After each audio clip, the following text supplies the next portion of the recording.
Doc, je vous préviens. Attention où vous mettez les pieds. Je mets les pieds où je veux, Little John. Et c'est souvent dans la gueule.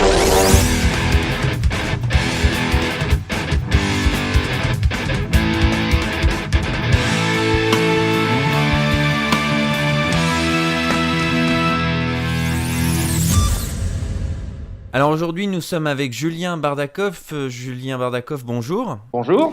Alors je vais vous présenter un petit peu, pour ceux qui ne vous connaissent pas, vous êtes traducteur dans le monde du jeu vidéo depuis plus de 20 ans. Aujourd'hui, vous travaillez pour Ubisoft et vous supervisez la localisation de jeux comme Watch Dogs ou The Division. Mais à une certaine époque, vous travailliez pour Nintendo. Et vous avez traduit des jeux cultes comme Super Mario 64, Zelda Ocarina of Time, Banjo et Kazooie, qui est régulièrement cité pour la qualité de ses traductions. Et c'est vous qui, avec votre équipe, avez traduit le nom des 251 premiers Pokémon, si je ne m'abuse. C'est ça, c'était jusqu'au argent et or. Donc c'était les Pokémon bleu, rouge, jaune, argent, or. Il y avait cristal aussi, mais bon, ça fait, à une brouette près, ça fait 250 Pokémon. Comment vous êtes arrivé chez Nintendo ? C'était en petit boulot. Pendant mes études de langue, j'étais à la hotline, où ça existait encore, des gens qui répondaient au téléphone et qui jouaient en parallèle, et des gens qui étaient bloqués dans le troisième donjon des Schtroumpfs et qui étaient incollables sur toutes les soluces de trucs. Donc c'était avant que les internets soient démocratisés et que on préférait parler à un humain. Donc je faisais ça et comme je faisais des études pour être traducteur, et je savais pas trop quoi d'autre d'ailleurs, l'occasion s'est présentée d'aller au Japon pour faire, à l'époque c'était Terranigma, qui était un des derniers jeux traduits en français total sur la Super NES. Et il y avait ensuite, je crois que c'était un Donkey Kong, toujours sur la Super Nintendo, et la 64 est arrivée, et ils ont eu besoin de moi, et j'ai répondu présent, pour la patrie et pour l'amour. Quand vous étiez chez Nintendo, est-ce que vous travailliez depuis le japonais ou est-ce que vous passiez par la traduction anglaise comme ça se fait beaucoup ? À partir de l'anglais, mais comme j'étudiais le japonais en même temps, quand je suis allé sur place pour faire tout ce qui était des jeux importants comme Mario ou Zelda Ocarina, j'utilisais mes notions de japonais pour avoir le texte source et il y avait des quiz par Miyamoto ou Tezuka. On me donnait des numéros de fichiers pour voir si j'arrivais à les lire en japonais directement, et je leur donnais ma traduction française que je retraduisais en japonais pour voir si le sens était conservé sans déperdition en passant par l'anglais, vous voyez. Ça, c'était un luxe qu'on avait à l'époque parce qu'on avait beaucoup de temps pour traduire les jeux, on était en face des scénaristes directement et ils pouvaient fouiller dans notre travail personnel et s'assurer que la qualité était partout. Là, maintenant, on n'a pas autant de temps. Enfin, on fait confiance à des gens qui travaillent très bien, ça, il n'y a aucun problème.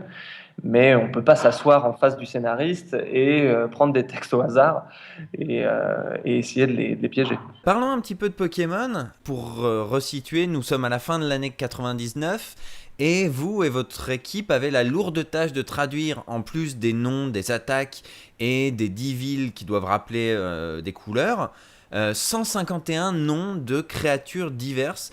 Est-ce que vous vous souvenez de l'état d'esprit dans lequel vous étiez à ce moment-là ? Oui, c'était un mardi, je portais un pull, j'étais très content. Et au début, on nous a demandé en fait de faire tout un argumentaire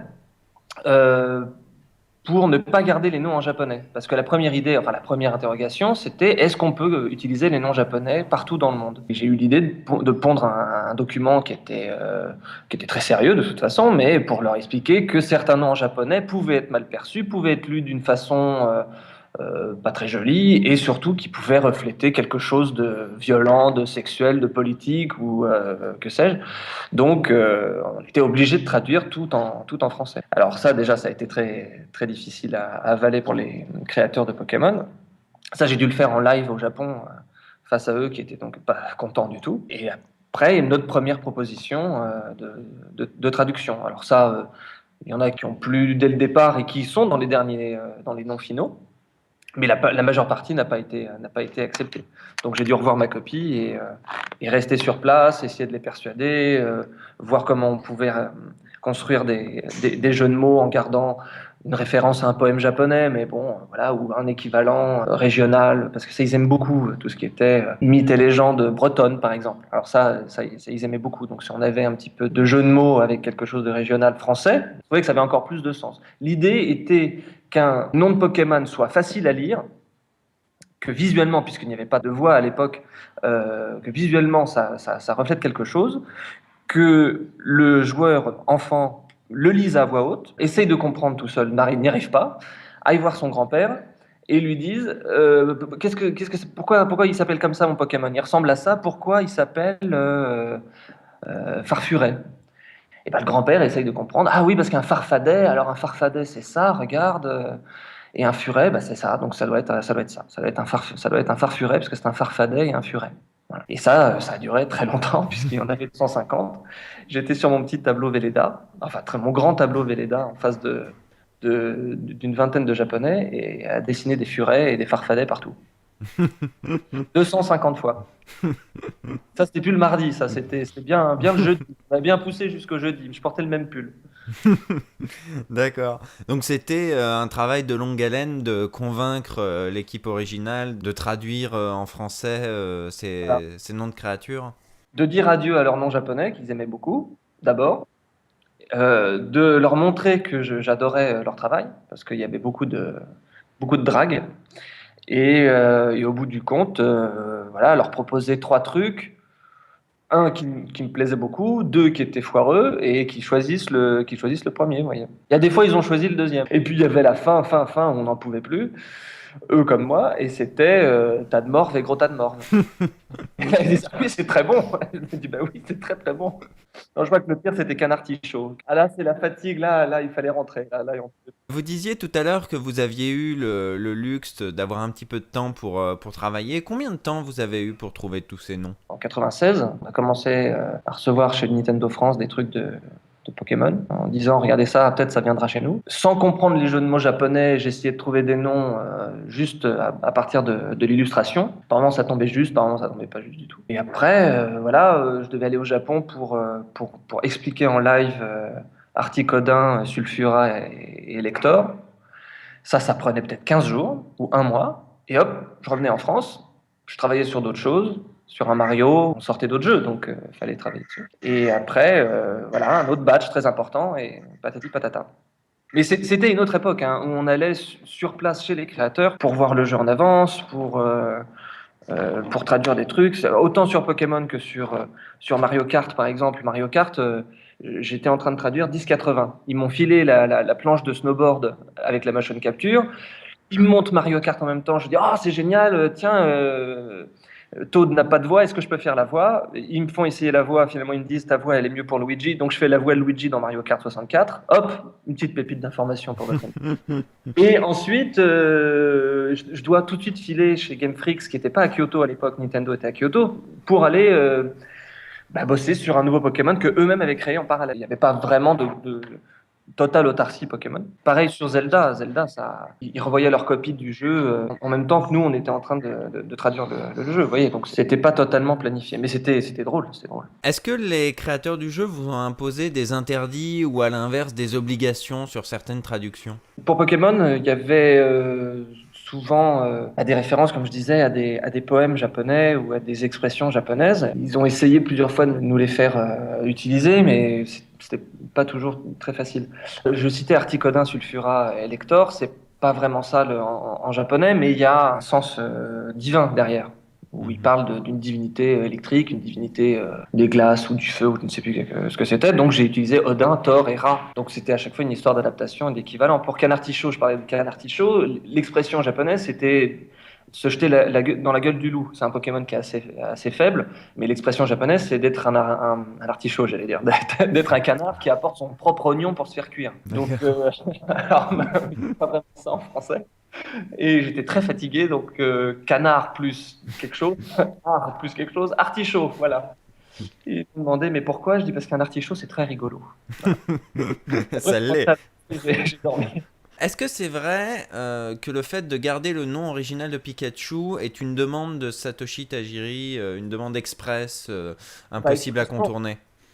C'était de tout le monde, c'était déjà établi. Pas forcément, c'était pas un caprice de Tajiri, c'était incontournable, ça devait être Pikachu. Mais alors pour ceux qui ne le savent pas, Pika, c'est l'onomatopée de l'éclair, et Chu, c'est l'onomatopée de la souris. Donc c'est une souris électrique. Voilà. Mhm. Non, ce qui a duré très longtemps, c'était Carapuce. Carapuce, Carabaf, Tortank, dont je suis très fier. Ça a duré très très longtemps.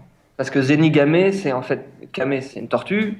Zeni, c'est une pièce d'un centime, c'est un sou. Donc c'est une tortue de la taille d'un sou. Donc Carapace, Carapuce. Voilà. Et là, je les ai conquis. Et là, ils étaient tous à moi. Après, non, ceux qui n'ont pas compris, c'était le Salamèche reptincelle, donc une mèche plus une étincelle égale au feu, donc Drac au feu. Il y en a beaucoup qui n'ont pas compris tout de suite. Comme Roucou, les Pokémon, les deux pigeons, c'est Roucoule parce que c'est un pigeon faible qui se transforme en Roucou qui donne des coups. Et il y a beaucoup de gens qui disent Roucoups. Ah oui, oui, oui, c'est la prononciation la plus répandue, effectivement. Mais Roucoups, ça veut rien dire Roucoups. Donc depuis, je pleure en position fétale. Donc la vraie prononciation, c'est Roucou. Bah oui, il donne des coups. D'accord, eh ben, écoutez, on va transmettre le message aux hautes autorités des fans de Pokémon pour faire rétablir la vérité. Parce Je voudrais qu'effectivement... recevoir des lettres d'excuses. Est-ce que vous avez travaillé de la même manière pour traduire le nom des attaques des Pokémon? Ah oui, bien sûr, ça aussi, ça a duré super longtemps. Les attaques, le nom des champions, le nom des personnages, bon, bien sûr, le nom des arènes, le nom des villages, tous les TM, tous les trucs comme ça, là. Les stats aussi, putain, les stats aussi. Mhm. Ouais, non, ça a duré très longtemps. Dans l'ordre d'importance, c'était les Pokémon, ensuite leurs attaques, au même niveau, le nom des entraîneurs, des dresseurs, pardon, et les endroits, ouais. Les forêts, le nom des forêts quand il y avait un truc un petit peu... Parce qu'il y en a qui reflètent, vous voyez, quand il y a les régions, Kanto, Johto, tous ces trucs comme ça, il y a un moment sur la carte du jeu, une tour ou une grotte. Et ça, c'est comme dans la vraie vie au Japon. C'est parce qu'il y a une tour qui est comme ça, alors il y a toute une mystique sur une tour qui n'aurait pas un seul clou. Ça, c'est dans le Kansai, parce que contre les tremblements de terre, il y a une sorte d'énorme poutre centrale qui fait un contrebalancier pour toute la structure. Et il n'y a pas de clou, donc ça veut dire que quand bien même il y aurait des tremblements de terre, cette tour, qui est une tour Shinto, peut-être je dis n'importe quoi, quelqu'un va sûrement m'écrire quelque chose dans un commentaire comme quoi je dis n'importe quoi, mais ce que je me souviens, dans Pokémon, on parle de cette tour, dans Mhm. une des régions. Donc il fallait garder leur nom ou trouver une sorte d'équivalent poétique parce il y a toujours ce lien avec la nature et avec la culture japonaise. Donc ça, naturellement, ils voulaient vérifier pour le français. Les Allemands qui étaient avec nous ont eu beaucoup plus de mal. Ils étaient beaucoup plus hostiles à l'égard des Allemands. Bah, ça n'a rien de culturel, mais déjà, il y avait un aspect visuel. Parce que, encore une fois, la cartouche ne lisait pas le nom du Pokémon ou le nom de l'entraîneur ou quelque chose comme ça. Donc, il fallait que visuellement, les Japonais aient un affect. Quand je l'écrivais en français, je séparais les lettres, je dessinais en dessous, je faisais tout pour les charmer à la langue. Vous voyez. Mhm. L'allemand, avec ses noms à rallonge, avait beaucoup plus de mal. Donc moi, quand je suis rentré en France pour pouvoir voir ma famille, lui, il restait un petit peu plus longtemps. Mais c'est bien, il restait au Japon, c'était classe. Est-ce que la façon de travailler est restée la même sur la deuxième génération de jeux? Ça allait plus vite. Déjà, moi, j'étais le même. L'allemand, justement, c'était pas le même. Moi, j'avais un peu gagné leur confiance. Je parlais aux mêmes gens de chez Game Freak. On avait toujours un facilitateur, un peu une sorte de fixeur, comme quand on va dans les pays à risque, qui venait de Nintendo of America, qui était notre passerelle entre... c'était un japonais. Il s'appelait Monsieur Nakamura, je pense. Il était très à fond Pokémon. Il avait appelé sa fille Mew, je me souviens. Mais c'était la passerelle entre l'Occident et la culture japonaise. Donc il me parlait en anglais et il allait parler ensuite en japonais à Sugimori, Tajiri, et j'étais jamais là. Hein. Mhm. En tout cas avec le dessinateur et d'autres dirigeants de Game Freak, pour leur dire non mais les Français sont comme ça. Pour essayer de gommer un petit peu mes aspérités de gaijin vulgaire. Mhm. Bon après, je leur ai parlé en japonais directement ou je le bypassais un petit peu lui parce qu'il me gonflait. Non, il était taré. Hein. Il était taré. Il avait sa fille qui s'appelait Mew, il avait son téléphone qui sonnait, c'était le générique de Pokémon. Il y avait des réunions complètement lunaires où tout le monde avait son téléphone qui sonnait avec le générique de Pokémon et personne ne savait si c'était le sien. Voyez. Et quand il y avait une mauvaise nouvelle où je leur disais non mais on peut pas garder Zenigame parce que on parle de Kame, voyez, donc il y a de la drogue. Et là il y avait un grand silence. Et il y avait des biscuits en forme de Pikachu au centre de la table. Et moi, j'ai mangé la tête de Pikachu et je l'ai fait marcher sur la table en faisant. Et il y a Nakamura qui disait non, mais les Français sont comme ça. On apprend de belle, dis donc. Voilà. Non, mais au bout d'un moment, j'en pouvais plus. Je dessinais des Pikachu burgers sur le Velleda, des sushis, des Pikachu sushis. Mais non, c'est bien parce que ça a abattu les barrières et après, ils m'ont bien aimé. Et donc, pour répondre à votre question, parce que c'était un peu long, pour la deuxième fournée, là, pour argent et or, c'est allé très vite parce qu'ils m'aimaient bien, finalement. Mes propositions sont passées assez vite. Il vous faisait confiance. Mais oui, alors le Farfuret, c'était justement, il y avait tout le truc des ténèbres, Malos, tous ces trucs-là. J'adorais Pokémon, hein. J'étais un vrai fanboy. Là, j'ai l'impression de taper dessus, mais je suis un vrai fanboy. J'adore cette série. Et j'étais très jeune, hein. Donc ils avaient l'impression de parler à quelqu'un qui était dans leur cœur de cible. Je sais plus à quelle époque c'était, mais j'étais un gamin, hein. Ça joue, ça aussi. Mhm. Et j'étais là du matin jusqu'à la nuit. Ils travaillaient un peu comme un groupe de rock, hein. Ils arrivaient, disons, à 10 heures, ce qui est très tard, hein, pour un japonais, mais ils restaient jusqu'à 4 heures du mat. Et moi, j'étais là, comme un taré. Si le jeu vidéo reste le support original de la licence, en France, tout est arrivé à peu près en même temps. Le jeu, le dessin animé, le jeu de cartes. Comment vous collaboriez avec les autres équipes? Est-ce que vous leur donniez à l'avance le nom des Pokémon, des personnages pour qu'ils puissent travailler dessus? Est-ce qu'ils devaient jouer au jeu? Comment ça se passait? En fait, il y a déjà un problème légal parce que, à l'inverse du Japon, les Japonais ont le droit de faire un dessin animé basé sur un jeu vidéo sans que ce soit taxé de pub. Donc nous, il fallait en France faire l'inverse. Sortir le dessin animé et faire que le jeu vidéo soit perçu comme un produit dérivé. Donc c'est pour ça que tout a été lancé pratiquement au même moment. Alors il y avait une grosse harmonisation à faire en amont avant que les lancements parallèles soient faits. Ça s'est fait à l'époque entre le Japon et Nintendo of America où tout le monde s'y est rencontré. Les gens de Wizard of the Coast, les gens de chez Ares Film qui étaient en charge du doublage, les gens qui allaient faire les génériques, chanter en français, et les gens du jeu vidéo, c'était moi. Et j'étais la personne à qui il fallait parler tout le temps quand il y avait un doute sur la prononciation d'un nom. Les cartes à jouer, pareil, on avait des gens... Après, non, les types de Wizard of the Coast, ils étaient en interne chez Nintendo à une époque. Je crois qu'ils étaient tout le temps là pour être sûr que... D'accord. C'était hyper verrouillé. Il n'y a pas eu un truc qui n'a pas été regardé et validé par mes soins ou par d'autres gens. C'est l'effort de 30 000 personnes. Le dessin animé, parfois, je regardais pas du tout, je le découvrais à l'antenne.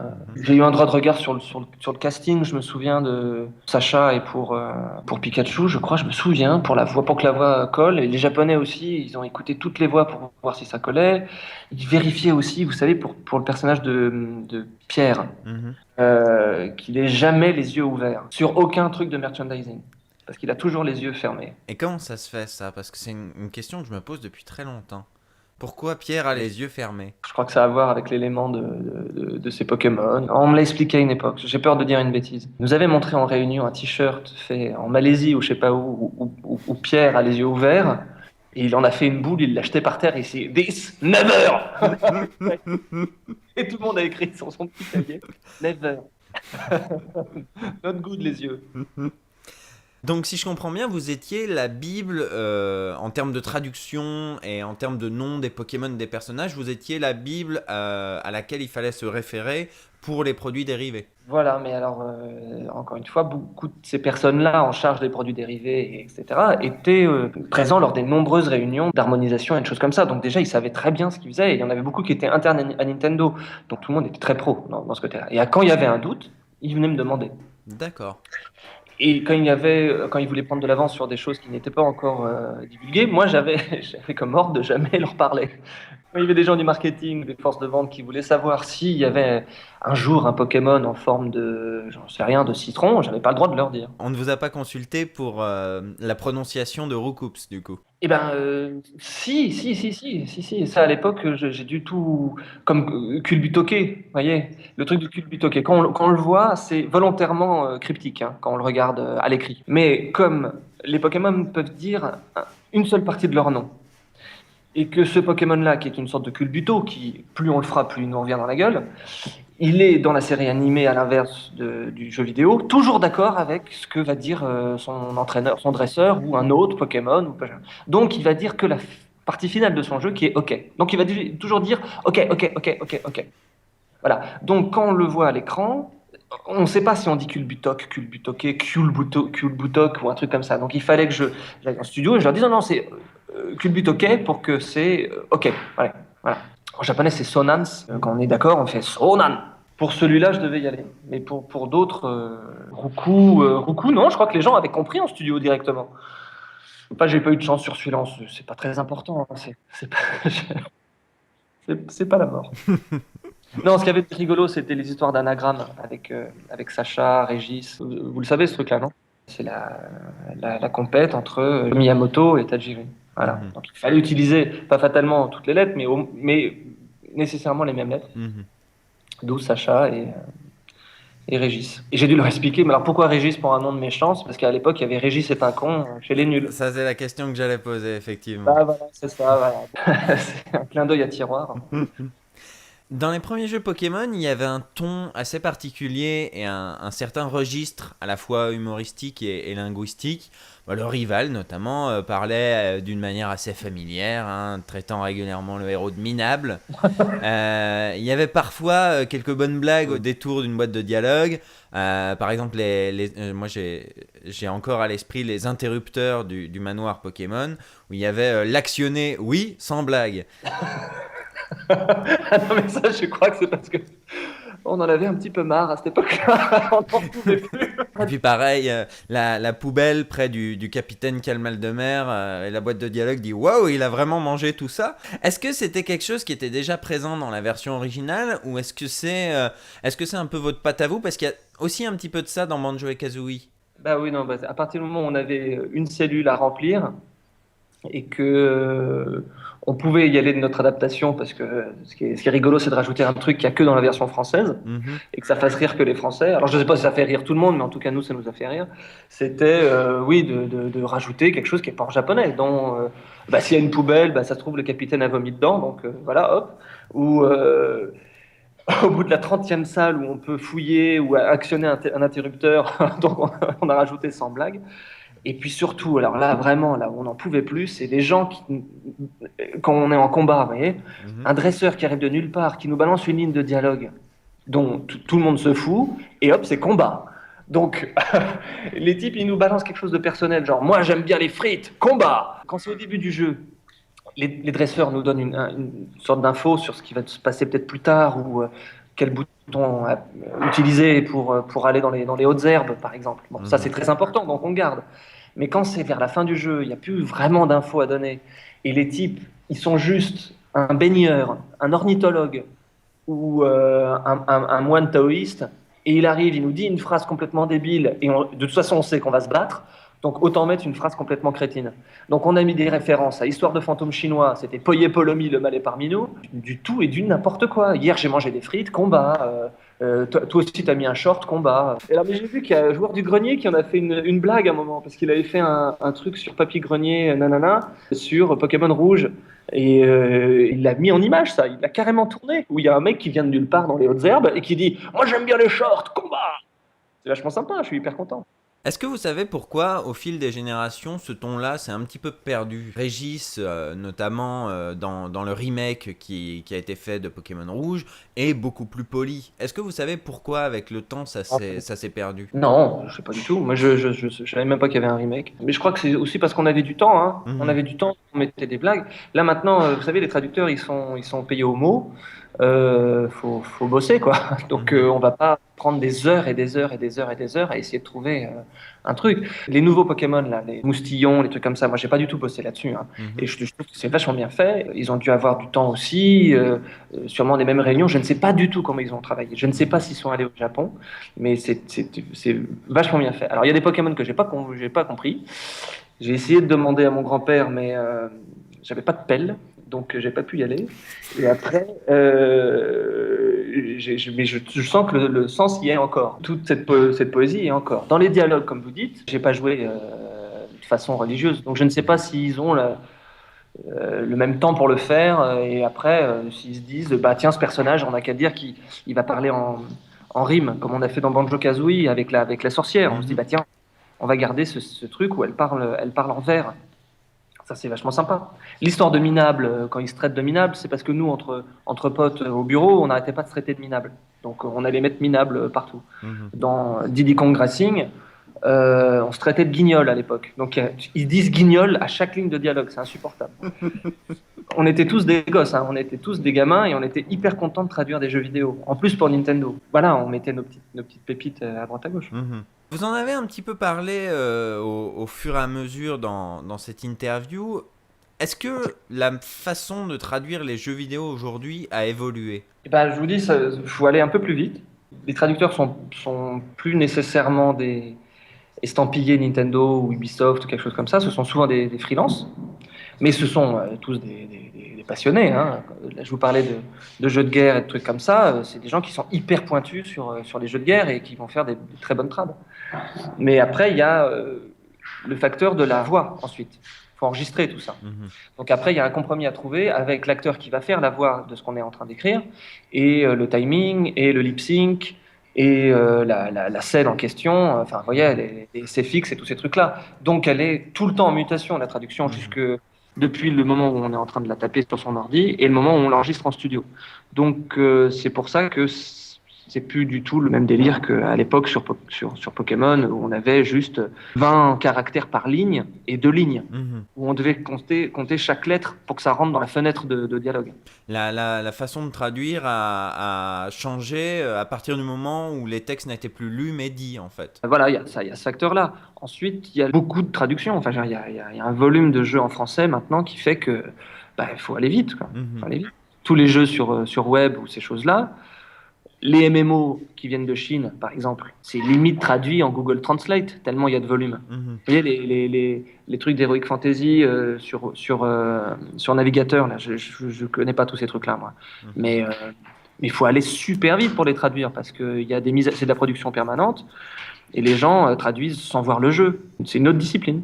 Nous, on avait le temps d'être avec les créateurs et d'avoir quelqu'un qui nous explique pourquoi ce Pokémon s'appelle comme ça en japonais. Il nous avait même emmenés dans des temples pour nous montrer ce que c'était. Ce décor-là, dans le jeu, je vais vous montrer, on y va, c'est là. Voilà. Et ils nous ont montré la tour au milieu de la forêt, ils nous ont montré le temple à Kyoto. On fait plus ça n'existe plus. Ça.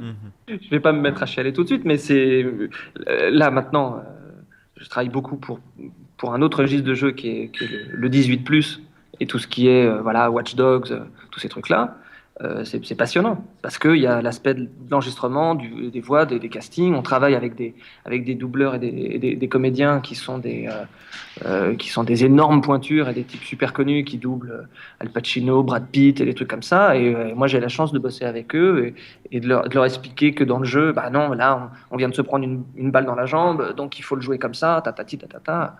Enfin, c'est passionnant aussi. C'est un autre aspect de la traduction.